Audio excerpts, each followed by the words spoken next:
There's no feeling more intense than starting over. If you deleted your homework the day before it was due, as I have, or if you left your wallet at home and you have to go back after spending an hour in the commute. If you won some money at the casino and then put all your winnings on red but it came up black.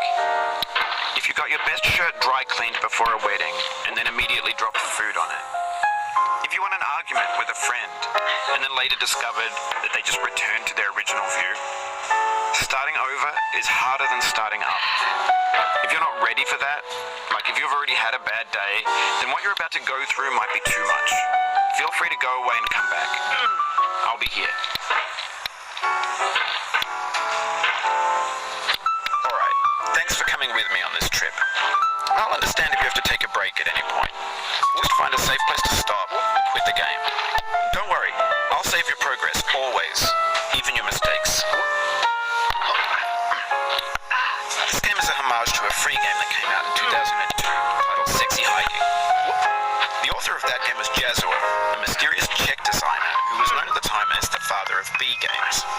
And B games are rough assemblages of found objects. Designers slap them together very quickly and freely, and they're often too rough and unfriendly to gain much of a following. They're built more for the joy of building them than as polished products.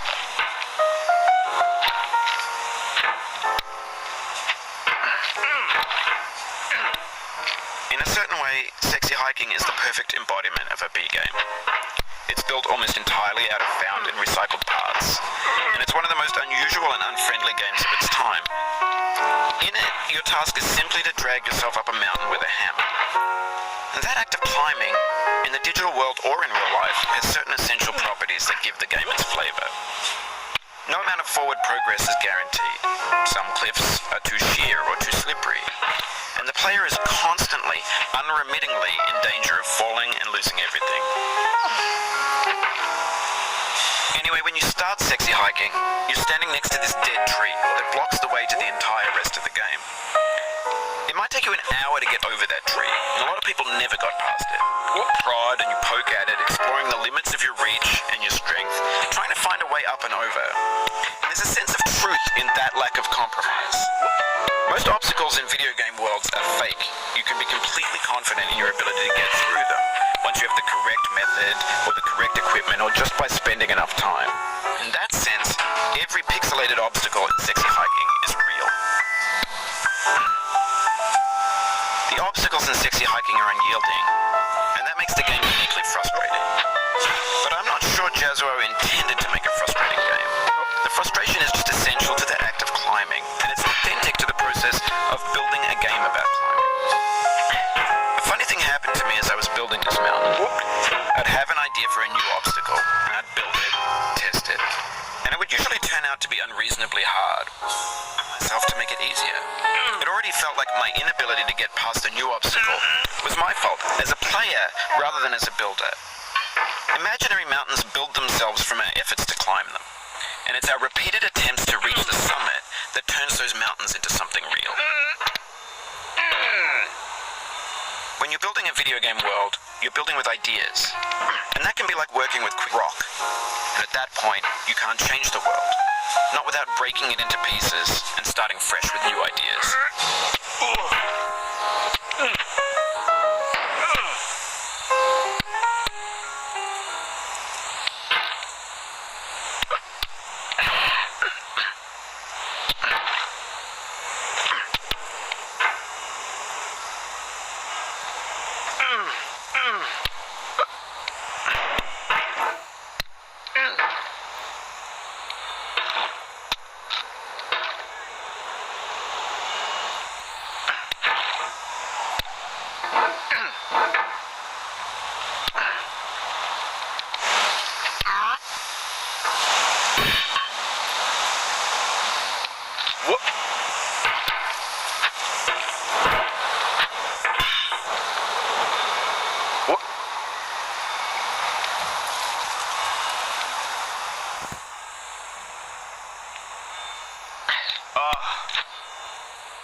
You just lost a lot of progress.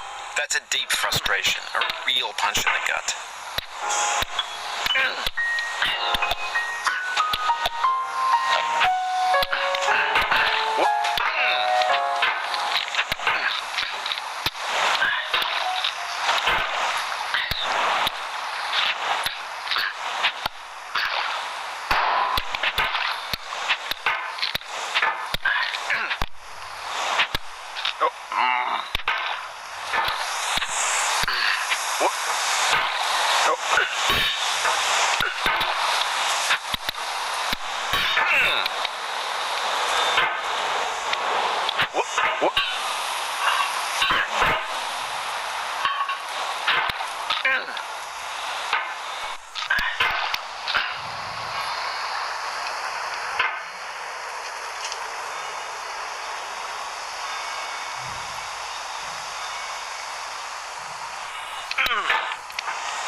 thing that we call failure is not the falling down, but the staying down. Harry Pickford.